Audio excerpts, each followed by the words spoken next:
అందువల్ల ఆ తల్లితో అభిషేకం చేస్తున్నాం, దాన్ని కూడా విధిద్దాం. గోవింద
విగ్రహముల యొక్క చక్కటి సౌందర్య కళ ఏర్పడుతుంది.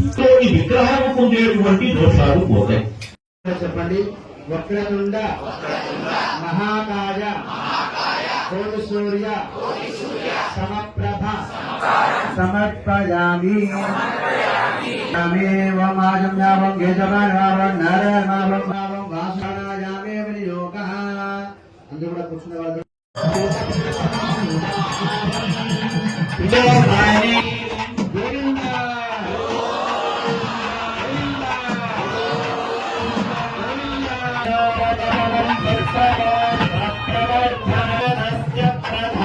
ఫలములు, అదేవిధంగా కమలా ఫలములు, ద్రాక్ష ఫలములు, చీనీ ఫలములు, అదేవిధంగా ఇక్కడ ఉండేటువంటి ఈ కారు కాకపోయినప్పటికీ కూడా కలింగర పళ్ళు వచ్చినాయి. ఏంటి ఇప్పుడు కొండపైకి బ్రహ్మ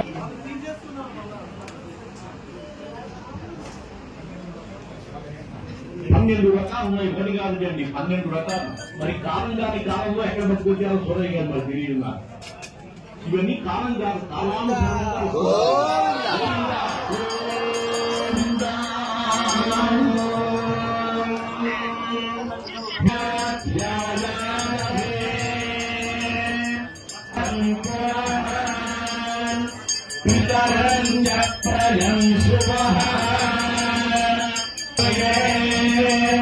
చేసేటువంటి దివ్యాభిషేకం. అదే విధంగా పరవశములతో కూడా దివ్యాభిషేకం.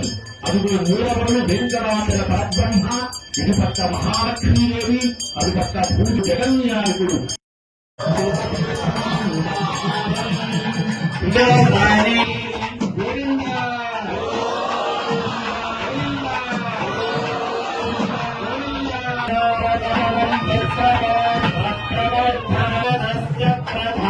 ఫలములు, అదేవిధంగా కమలా ఫలములు, ద్రాక్ష ఫలములు, చీనీ ఫలములు, అదే విధంగా ఇక్కడ ఉండేటువంటి ఈ కారు కాకపోయినప్పటికీ కూడా కలింగ పండ్లు వచ్చినాయి. ఏంటి ఇప్పుడు కొండపైకి బ్రహ్మ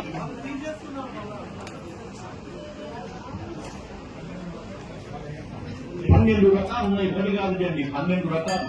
మరి కాలం కాని కాలంలో ఎక్కడ పట్టుకొచ్చారో సోదరి గారు నాకు తెలియదు. ఇవన్నీ కాలం కాదు,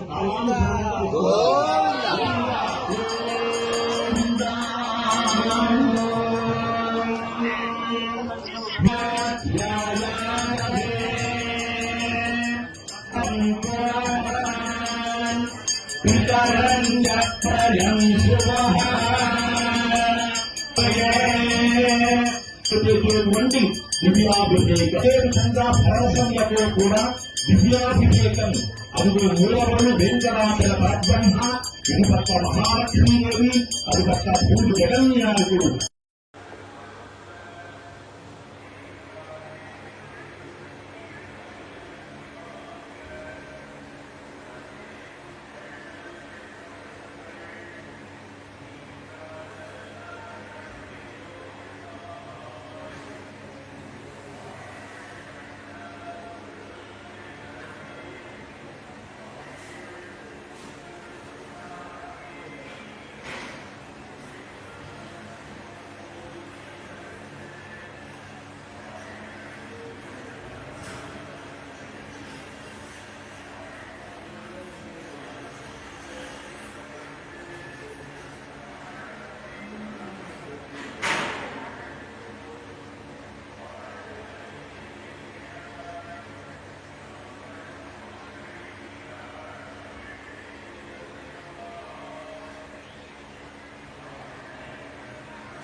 గోవిందా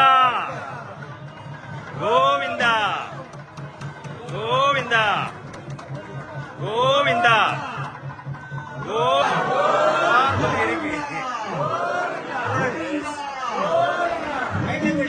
రైట్లోకి వెళ్ళండి అందరూ అందరూ అందరూ చూడాలా చూడాలా తలెత్తాలా రైట్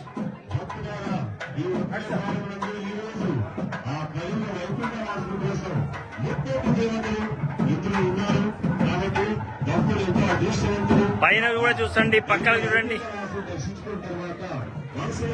వైకుంఠ ద్వారం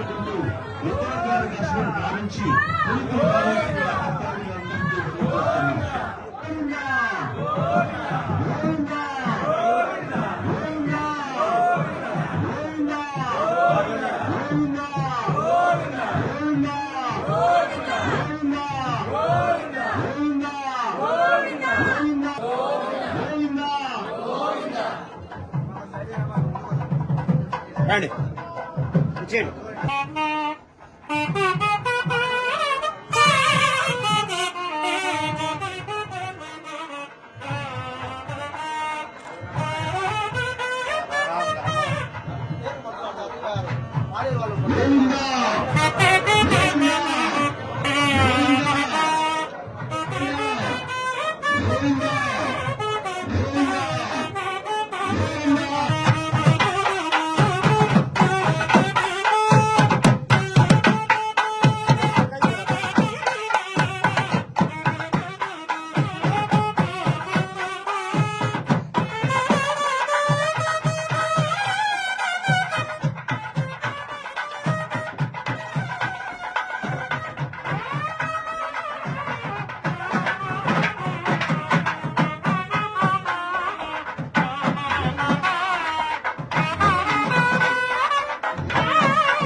కొరకు నమస్కారం. ఓం ప్రణవం. ప్రణవం లేకుండా మంత్రం చెప్పకూడదు. కొన్ని మంత్రాలు ప్రణవంతోనే చెప్పాలి. అందుకైనటువంటి మంత్రములలో అష్టాక్షరి చాలా గొప్పది. ఓం నమో నారాయణాయ.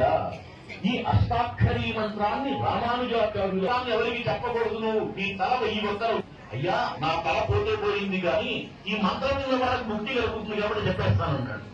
చెప్పేస్తే ఆ తర్వాత గురువు చెప్పాడు, నేను చెప్పింది కూడా అంటే కాదు, ఆ స్వామి ఉన్నాడు, ఆయన మంత్రం అందరికీ వచ్చింది కదా, నా తల తీసుకుంటే చేసుకోమంటాడు.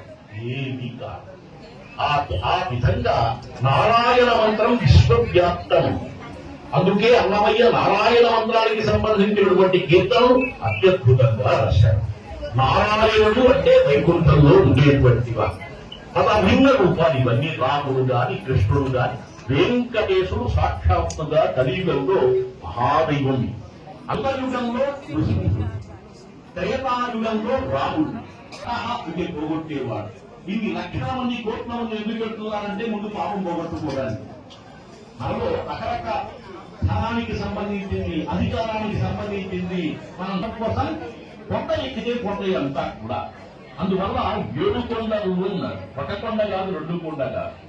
పాపాలు 1 కాదు, 2 కాదు. అందుకని స్వామివారి యొక్క ఆ 7 దినాలు రావాలి. కానీ ఈ సంవత్సరం పుష్యశుద్ధ ఏకాదశిలో వస్తుంది. సూర్యగమనాన్ని అనుసరించి ఇది ఈ విధంగా మారుతుంది. మార్గశుద్ధ ఏకాదశిని మోక్షైకాదశి అంటారు. మోక్షాన్ని పొందించేటువంటి ఏకాదశి. మరి పుష్యశుద్ధ ఏకాదశి, పుత్రదా ఏకాదశి. ఈ విధంగా పుష్యమాసం. ఈ సంవత్సరం పండగలన్నీ ముందుకు వచ్చేసినాయి. అన్ని కూడా ఆ పుష్యమాసంలో వచ్చేటువంటి ఏకాదశి పర్వదినం. ఇది ముక్కోటి ఏకాదశిగా కీర్తించబడింది. ఒక రకంగా చెప్పాలంటే మకర సంక్రమణమునకు ముందు వచ్చేటువంటి ఏకాదశి ఇది ముక్కోటి ఏకాదశిగా పిలుస్తూ ఉంటారు. భగవదవలోకన దినోత్సవం. భగవంతుణ్ణి చక్కగా జాగ్రత్తగా చూసేటువంటి పుణ్యదినం అని చెప్పి అంటూ ఉంటారు. మరి ముక్కోటి అని ఎందుకంటారు? ముక్కోటి అంటే 3 కోట్లు అనేటువంటి అర్థం. కోటి అని శబ్దానికి సమూహం అని పేరు, అంతేగాని కోట్లు అనేటువంటి అర్థం కాదు. ఒకవేళ అట్లాగే అర్థం చెప్పుకుంటే దేవతలు 30 దేవతలు ఉన్నారు. వాళ్ళంతా కూడా వీళ్ళు మనకు కనిపించే వాళ్ళు కాదు. వాళ్ళు ఆకాశయానం చేస్తూ కొంతమంది వైకుంఠంలో ఉంటారు, కొంతమంది కైలాసంలో ఉంటారు.